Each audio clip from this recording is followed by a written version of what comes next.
Hey, you've probably found yourself scouring the internet looking for videos where they're doing a review of the Pimax Crystal Super. And so I'm going to give you my thoughts and the top 5 reasons why I hate the Pimax Crystal Super. All right, so let's dive in.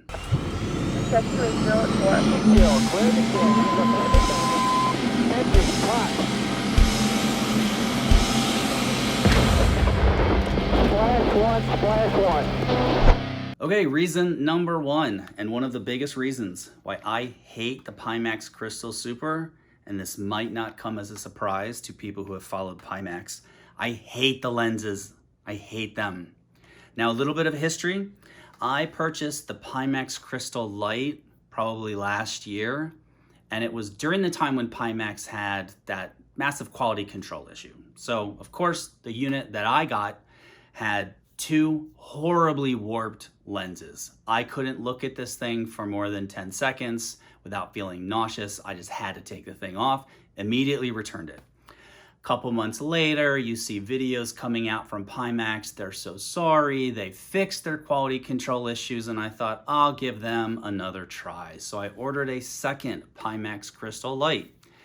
I got the unit, I had 1 good lens and 1 lens that was still horribly warped. So I sent it back to them, I returned it, and I thought, I'm done with Pimax. And then they came out with the Pimax Crystal Super. And I thought, wow, the specs on this thing just sound too good to be true. I had to pre-order it, so I did. And when I got it, you'll never guess what the issue was that I have with this. Surprisingly, it's the lenses. So let me tell you what's wrong with these lenses, at least in my unit.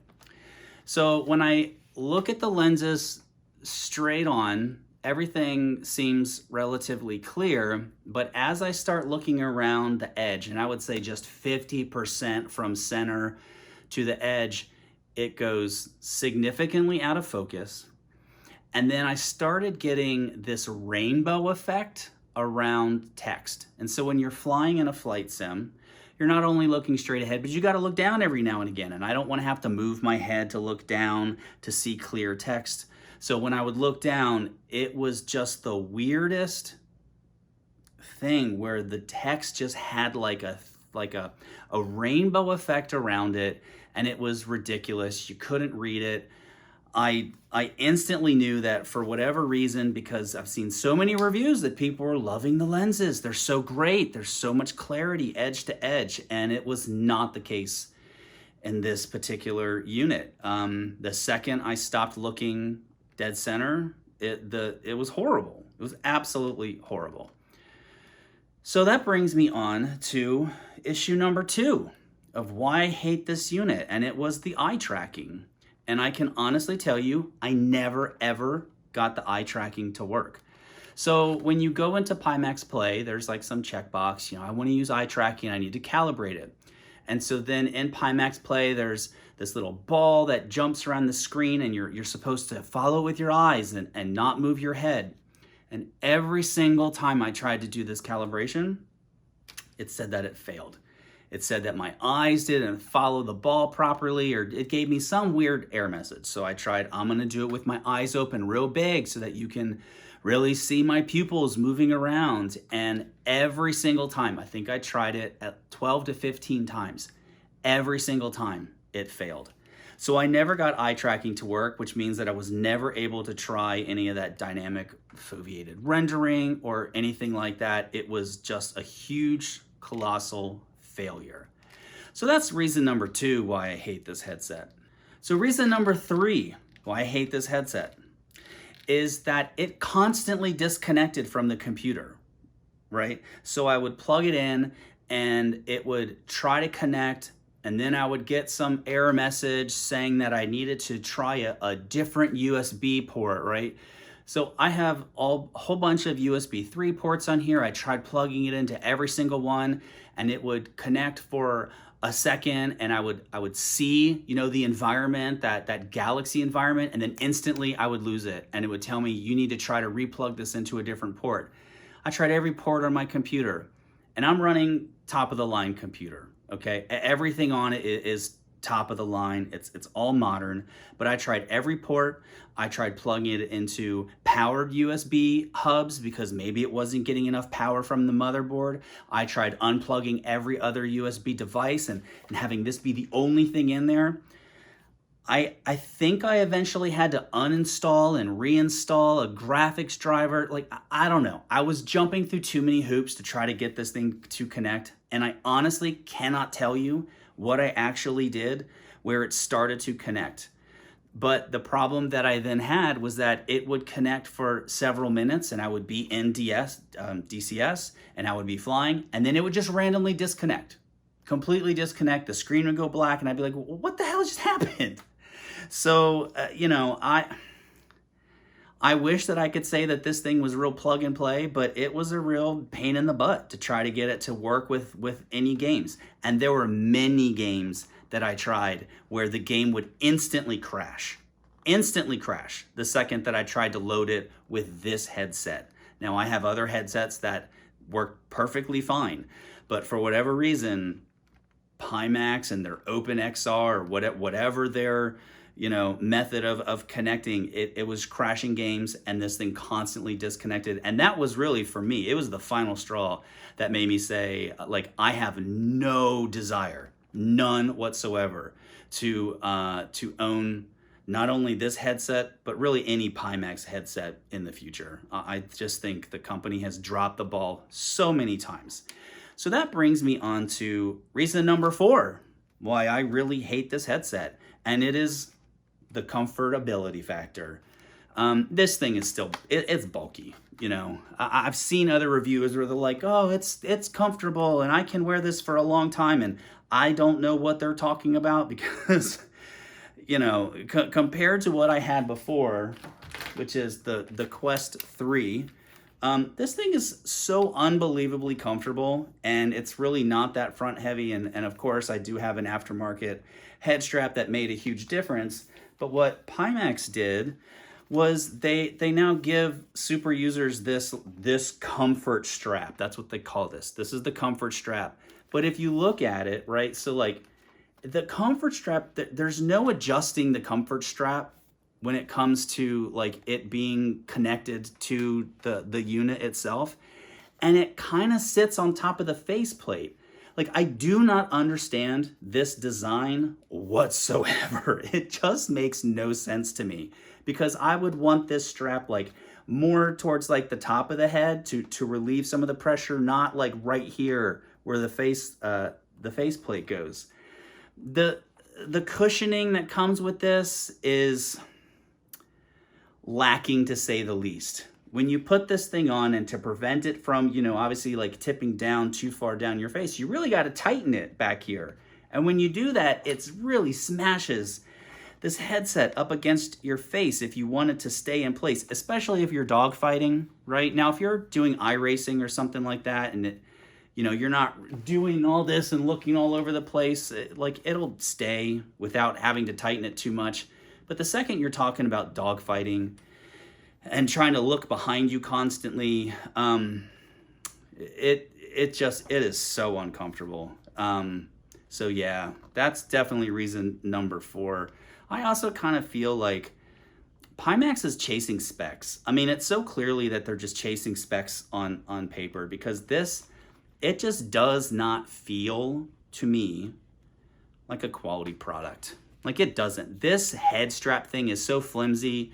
The way that this thing works, it just feels like one small adjustment from just breaking the thing in half. So I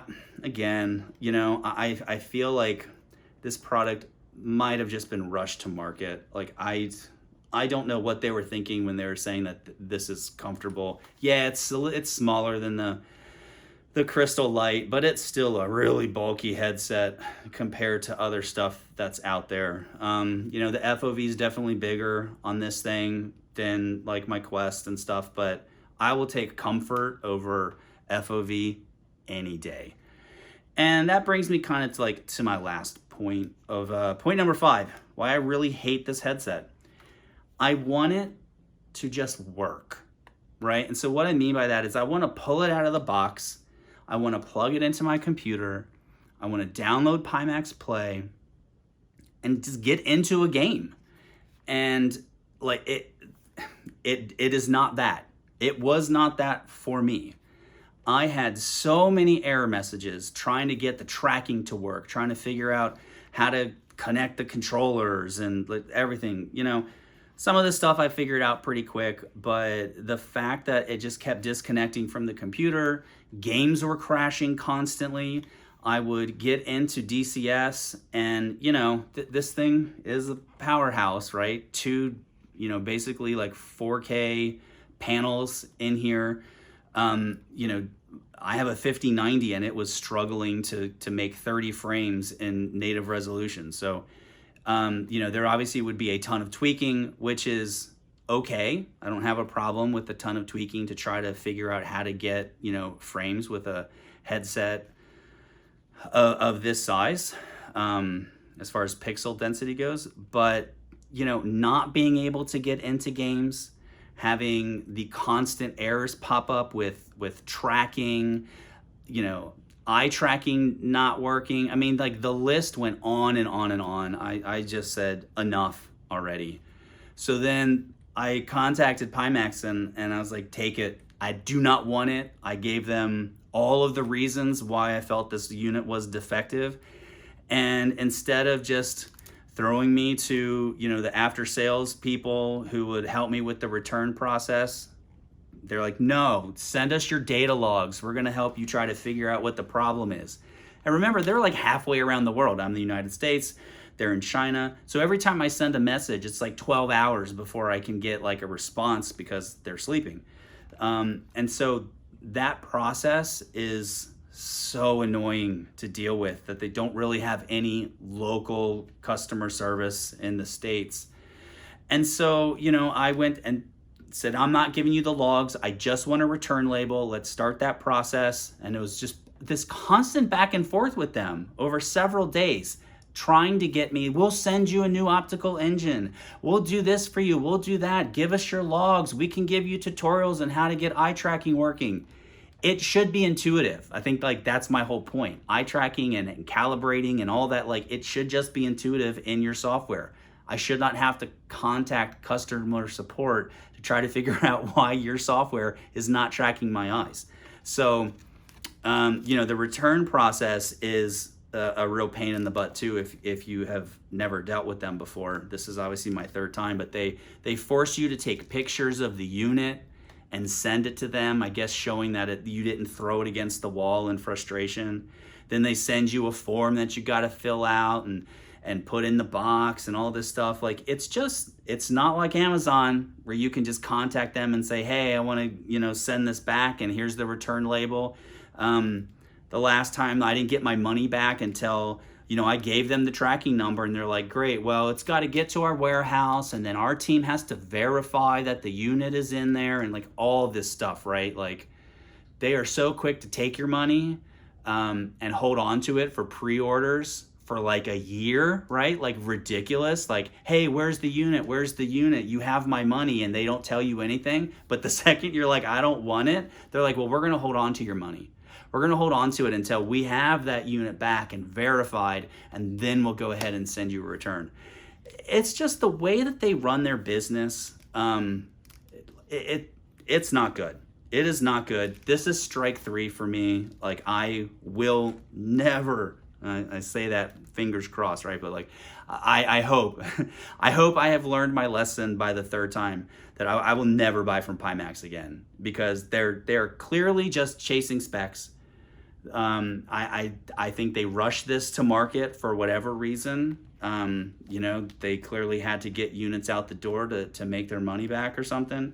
But the software is just not great. And this is just for me.